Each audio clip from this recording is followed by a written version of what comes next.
lot of having the right conversations. Like it's a pretty democratic culture in that sense. So I think it's more about having an idea and being able to articulate it. Very cool. Do you mind passing the mic to Christine? I want to keep. Oh, are you done? But first, I want to ask how you got Maria Schreiber for free. That's impressive. You said there was no cost to that. That's pretty impressive. Well, Bentonville's paying for her. So because of the time difference, okay. she has an hour before she goes live. So during that time, she's going to do Zoom to Canada. And last year we had Bob De Niro's partner for the Tribeca Film Festival, and she loved the idea of doing a warm-up with Canada. So we had her do a warm-up with Canada. So, and only to Canada. There's 27 countries, but I guess if you don't ask, you don't get. He's one of the speakers. I know, jeez. So I want to keep the line of questioning similar to what we did with Lenore there. But Christine, my question for you is about what we're not seeing in organizations. So are there barriers within organizations or even industries that limit our ability to essentially recognize the broad range of diversity? Yeah, I mean, I think, if I think about the barriers that I've kind of faced in the organization, it's some of it has to do with the larger Canadian structure and the way the government has organized diversity, right, in terms of talking about gender and visible minority and kind of, so what tends to happen in organizations now is everybody treats everybody in silos. And if you move out of those silos, they don't know what to do, right? Like, so with a lot of organizations that start with gender and really focus on gender, when you go to move to another direction, people are expecting a whole new strategy and a whole new program, right? And so I think one of the barriers are, and it's not to dismiss the fact that that cultures and communities face different barriers. It's a matter of, when you ask Christine to sit up here, don't ask me to sit up here as a woman or a visible minority or a parent. I'm all of those things all the time, right? So even when we talk about gender and women are diverse, and it's hard to get that picture out of people's head to understand that there's intersectionality, and inclusion isn't wrong. It's not about putting people into buckets and silos. So that, to me, has been a barrier, and it's a barrier because it's a systemic barrier in the Canadian marketplace, and then it happens to then flow into the world. Very cool. If you didn't get it from the passion with which Christine is speaking, when people ask me, why am I still at KPMG? I've been at the firm for 5 years, and yeah, admittedly, sometimes people don't think digital marketing when they think KPMG. Her programs, what she's done with inclusion and diversity, and that passion that she brings to work is often at the forefront of my mind. So for me, thank you in front of all these people. Going on ahead, I want to talk to Richard a little bit. Now, Richard, I probably owe you an apology right off the bat, because if you went on your LinkedIn at any point in the last 3 weeks, you probably saw something like, Adam Roberts has checked my profile 907 times as I was doing my research. And in doing said research, one of the things that I realized was that you have an interesting award on there. Can you talk a little bit about the We Connect Supplier Diversity Champion Award, and why is that an important focus for Walmart, and why is that important to you? Okay, so for those that are not familiar with the We Connect, it's the Women Entrepreneur Connection. Who's familiar with that? Okay, so this is a not-for-profit organization, and there are several of them. WB Canada, there's CAMC, which is the Canadian Minority Supplier Council. So there's a number of these not-for-profit organizations. What they are doing is they're trying to help entrepreneurs with their businesses and to access companies. So I think they're doing really important work. What we wanted to do is think about how we can provide strategic value. Walmart is a global sponsor of the We Connect program. We Connect operates in all 27 of our countries globally. But rather than just going to the annual conference and being there and there's sponsors speak and so on, challenged with the idea of what can we do that's maybe a little more strategic and in value, right? So the idea was, hey, how about if we ask you to ask your 400 members if they'd like to come to Walmart and spend a day with 45 of our buyers. And they thought that was a good idea. So we figured out who does what category, whether it's apparel or organic foods and so on. The first 2 hours you spent in these tables talking about opportunities for your business for the next 2 to 3 years. And then we had lunch. We had 21 executives there. And then after lunch, we had the 90-second pitches. Well, can't really divulge all the information exactly, but just suffice it to say that our expectation was exceeded by tenfold in terms of the number of orders that were given to these women that were previously not Walmart vendors. So it was a very successful event. Cost is almost negligible in terms of what it costs. Again, that's part of the EDLC, everyday low cost for Walmart. That's how we keep our prices down so Canadians can save money and live better. So they decided at the annual conference after that, and I'm saying, please, God, please have Walmart be recognized for the wonderful program. And they said, well, the first award is going to be for the supplier champion, the individual champion. I go, I wonder who that's going to be. And the winner is Richard Pinnock. And I'm like, oh my goodness, I was so happy. And I looked in the audience, all these women, they're so fantastic, innovative, passionate, dedicated to their families. They have so many products. And I said, what's up here? What the heck, right? Like, Canadian companies have to make an effort to reach out, not just for women, but for minorities, veteran-owned businesses, LGBTQ-owned businesses. There's a whole industry out there. We talk about immigrants, visible minorities, right?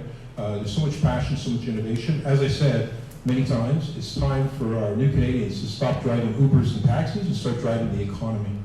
What a fantastic quote. I'm going to pause right there. You can talk if you want. That's fantastic. Thank you, Richard. You can pass the mic back to Lenore, but I think this is a good time to pause and just see amongst the audience members, are there any questions based on any of the answers that have come up so far? There is one. Hi, I was wondering, I think there are a lot of organizations that kind of check the markers of diversity on an organizational level, but on a team level, that doesn't really translate. So you'll find a very, like a help desk is a picture perfect of diversity, but some of the core functions remain very alike in a way, whatever that means. So how do you make sure that diversity improvement is translated on a team level where we can actually measure the benefits of diversity? Great question. Anybody want to take that one first? Talking about teams. It's something I think I'll be candid. It's something I think we work at all the time. Is the representation, the diversity representation at the leadership level. I think that's kind of what you're getting at. Is that, because it's not just about hiring, it's about promotions and length and time of role. We've sometimes found that at certain levels, men are spending longer in roles than women.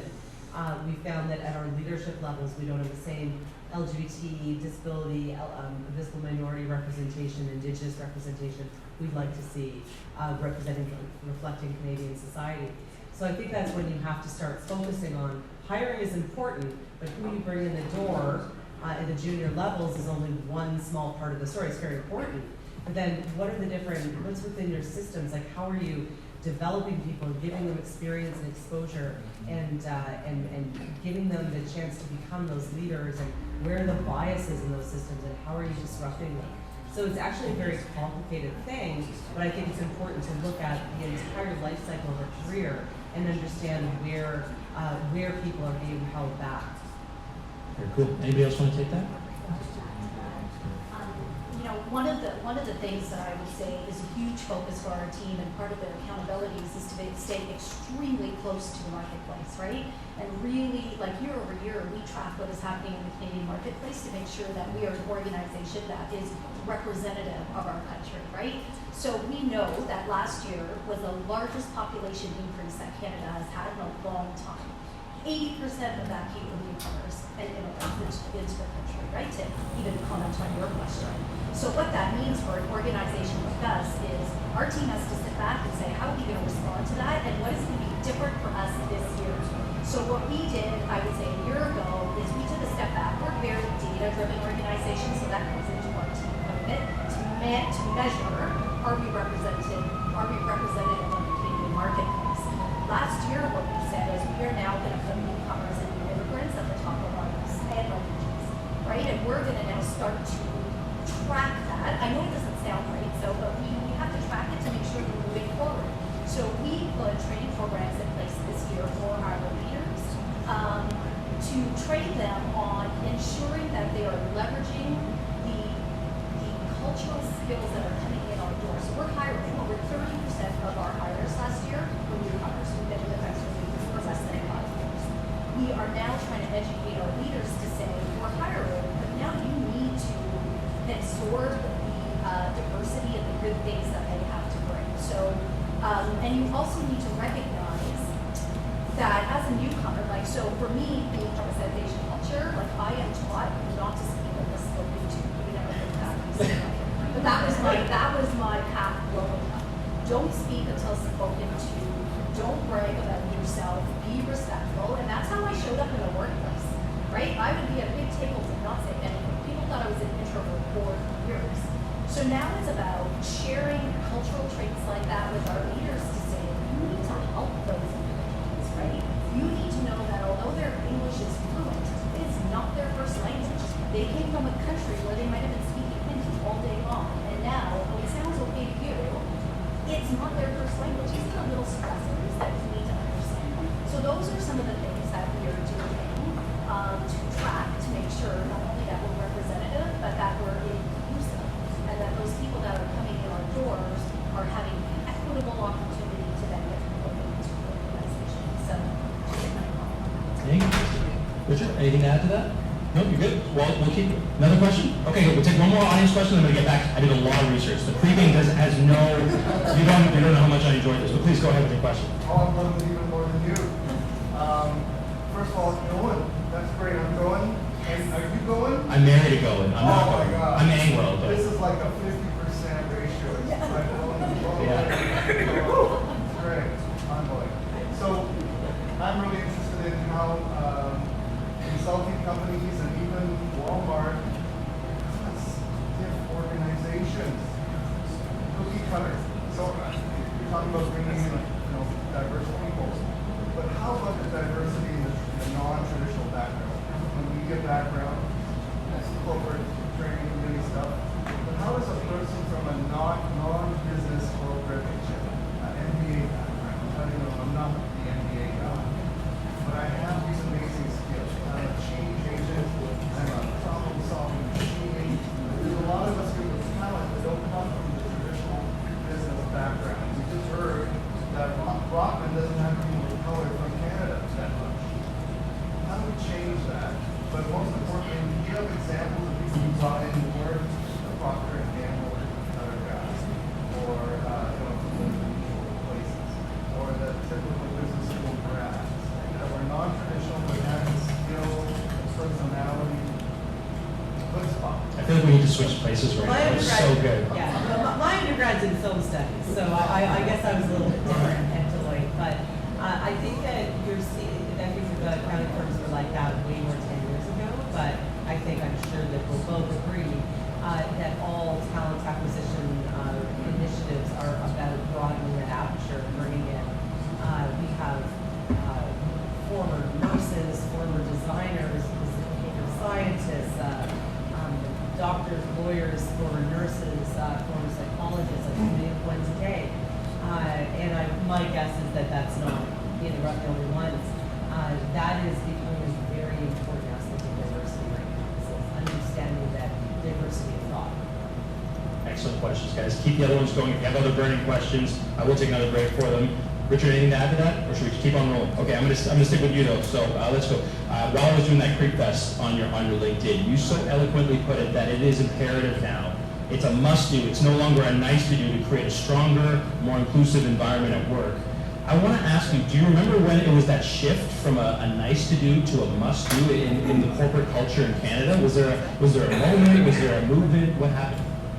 Okay, so I'd like to go back about 30 years ago. I was at the university doing my Bachelor of Commerce. First person in my family to graduate from high school. And of course I have my master's now, my MBA. So my parents are very proud. After about grade 6, they couldn't help me with my homework, so I was on my own. But graduating from McGill at a time when there was a recession, for those that were here, there's many new Canadians, but we had a really big recession. First time in recent years that on-campus recruiting was canceled. What are you talking about? So there's no on-campus recruiting. So there was a few jobs that did come in, and I always tried to make good relationships, and I was involved in all sorts of things. So I got the opportunity to go to a national paint company, and they were looking for a pretty complicated job. It had to do with chemistry background. Initially, I wanted to be a doctor, plus marketing, plus production, plus I ran my own newspaper. So I was a great candidate. So off I went. I arrived, and there was a lady there. She looked at me, and she said, yes. I said, Richard Pinnock, I'm here for the interview. And she said, oh, okay. So she said, what we have is this little questionnaire here. It'll take a couple of months. So the questionnaire, there's 50 questions.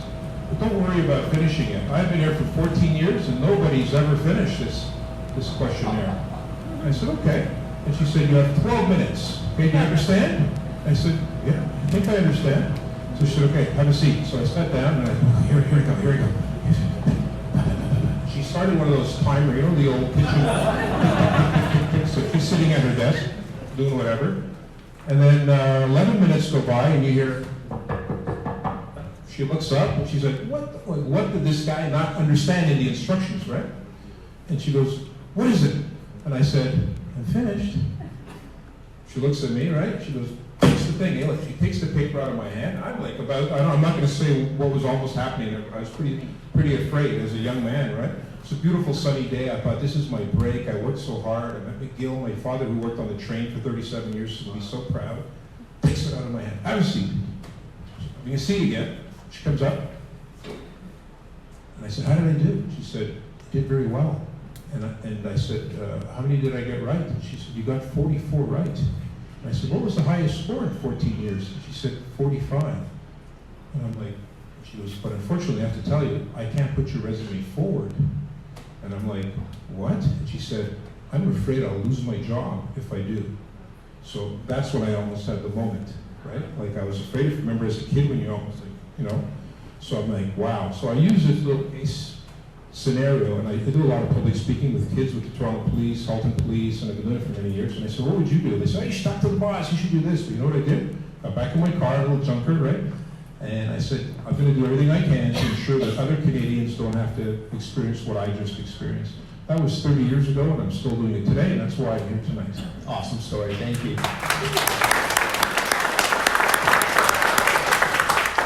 a tough act to follow, Lenore, It's a tough act to follow. but I got you with a good Yeah? question. Here we go. Okay. All right. I feel like I got it pumped up for it now. And Okay. I'm not competing with the air conditioners. Yes, yeah, 2 wins right there. Okay, so are new groups of people coming to your community at Deloitte? And also, based on that answer, are there challenges with welcoming new people into the community? And does the program kind of have to grow with new people? How do you deal with this on an ongoing basis? Well, I'm not sure I'd call it new people coming to the community.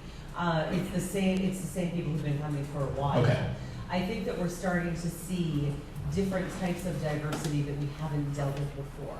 So 5 years ago, I ran our LGBT employee resource group, and I wrote our first set of transitioning guidelines for people in the workplace to transition. And I remember there was never any active pushback, but it was more sort of, well, we don't have any transgender people, so why do we need this? I said, well, we absolutely have transgender people. They're just not out or they're not comfortable, and we should do this. So it took forever when we wrote them, and everyone's like, oh, do we really need these? So we finally let them out about 3 years ago. And of course, several people have come up as trans since then. Either they transitioned while at work. And so it's more of that sort of thing. We have much higher awareness around people with disabilities now. We're starting to pay more attention to groups that maybe before didn't feel the confidence to come forward and say, I'd like to talk about what it is like to be a Muslim while at Deloitte. Like I want to talk about that experience. And so we've been doing some interviews and talking to people about that experience. This has been really interesting. So I would hardly call it they're new to Deloitte, but as the world changes, and people are starting to feel that sense of confidence, which is amazing, we're starting to dive in a little bit. What we find we always don't like, but it's important, right? So I'd say that it's more about learning that diversity means so much more. And even today I was at an event where we started an alliance with a group called Auticon, which focuses on hiring people on the autism spectrum. And neurodiversity has become such a huge thing right now. So again, people we've always had working for us, but we're starting to have that kind of awareness. Great. Do you mind passing the mic to Christine? So Christine, I know this because I got an email about it. But basically, last year, your team put out a 2019 Inclusion and Diversity report. And as a communicator, as a marketer, as I'm sure many of you are too, you know there are so many different tactics that you can use to go to market with your message. So my real question is why? Why a report? What made your team decide that this was the way that they needed to communicate the message? We made a decision around wanting to put out a report when we built our strategy back in 2008. So we had said one of our long-term goals is that we are going to publish a report out in the market to talk about our experience and our journey. So roll forward to 2016 was when we published our first report, and then just this last October we had our second report. So why? So there's a few reasons I would say why. Early on, I would say it was to hold ourselves accountable. So that was a big step for us as a firm that was known as an audit firm that was big on numbers, to go out and publish numbers that we actually weren't so proud of, right? But I think the reason we did it was to say it's a way to hold ourselves accountable. Now that our numbers are out there, people are going to expect that we'll put into a report that they're going to see a little bit of progress. So that was, I think, the first thing, is to hold ourselves accountable. The other thing, which was a long-term goal, was to give back to the community. So where my role has now evolved is we have regular conversations with small organizations, big organizations on what our journey has been. I probably have one of those phone calls a week where I'm sharing kind of what we did well, what we didn't do well, what we didn't expect at all, and what happened in our last 4 or 5 years. So now it's kind of, we always said we wanted to be a leader in the community, and to us, that's us kind of giving back. Those would be, I think, the two biggest reasons that we put that report out there. I would say that this last report that we put out was a huge difference from the first one. The first one was almost like a book. It was this long, big explanation, high content about all the things that we did. And when I handed it to our leaders, they didn't know what to do with it. They were scared. I will tell you, they were really scared, because we said, this is a conversational piece for you to say, these are the things that we're doing, help other organizations. And it took me months. I had to give them speaking notes. I had to go meet with every leadership team. And this year, what happened in October is probably the year that the book is coming out. I kept getting emails, when is it coming, Christine, when is it coming? Our CEO was like, Christine, you're delivering that then, right? Like, because people were waiting. And I didn't have to do that same rollout, right? And in addition to that, our people were all over this report. So we had our people speaking in the report. They had their photos in the report. It was this huge important kind of engagement that was not there back in 2016. So for us, I think that even just shows that progress is possible. That was another piece for us, is to show other organizations that yes, this is really hard, but we can actually move forward as an organization. Thank you. I'm going to pause now for audience questions.